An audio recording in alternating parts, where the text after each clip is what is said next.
কি চাও এখানে কি চাও ভদ্রভাবে কথা বলো। আরে পাগল না মাথা খারাপ বাইরে বাইরে পাগল না মাথা খারাপ, আমি হলাম কাস্টমার। তোমার ঈদের মার্কেটে জুতার মালা হাতে নিয়ে হাঁটতে হাঁটতে আসে কোনো কাস্টমার? হ্যাঁ কাস্টমার, এটার পিছনে একটা কারণ আছে। এইটার পিছনে আবার কারণ? জুতার মালা নিয়ে হাঁটার পিছনে কারণ কি থাকতে রে ভাই? কারণ অর্থনৈতিক। আমি থাকি মিরপুর 14 নম্বরে, ফ্যামিলি মেম্বার মোট 10 জন। ঈদের জন্য সবার কেনাকাটা করতে হবে, তাই আমি সবার সাইজ নিয়ে আসছি। এই হলো জুতার সাইজ।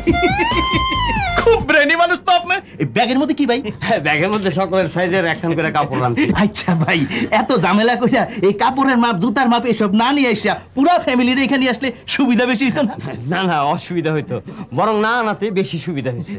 কিরকম? এই যেমন ধরেন সবাইকে বাজারে নিয়ে আসলে যে যার খুশি মতো, যার পছন্দ মতো জিনিস কিনতে চাইতো।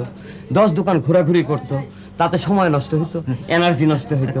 এখন কোন দোকান ঘোরাঘুরি নাই, এক দোকানে আমি ঢুকছি, আমার পছন্দই ফাইনাল পছন্দ, সময় সেভ, ঘোরাঘুরি মুক্ত। 2 নম্বর, সন্তান হারানোর ভয় থেকে মুক্ত। ফার্স্ট ক্লাস আপনার যা ব্রেন না। 3 নম্বর, আর 3 নম্বর, এই সড়ক দুর্ঘটনায় যা কিছু হবে আমারই হবে, আমার ফ্যামিলি মুক্ত। আর 4 নম্বর হলো এতগুলো লোকজন আনতে 2-3টা গাড়ি ভাড়া করা লাগতো, সুতরাং গাড়ি ভাড়া আছে। আমি একলাই বাসের হ্যান্ডেল ধরে ঝুলতে ঝুলতে চলে আসছি। এতে মেলা সুবিধা, বুঝলেন না?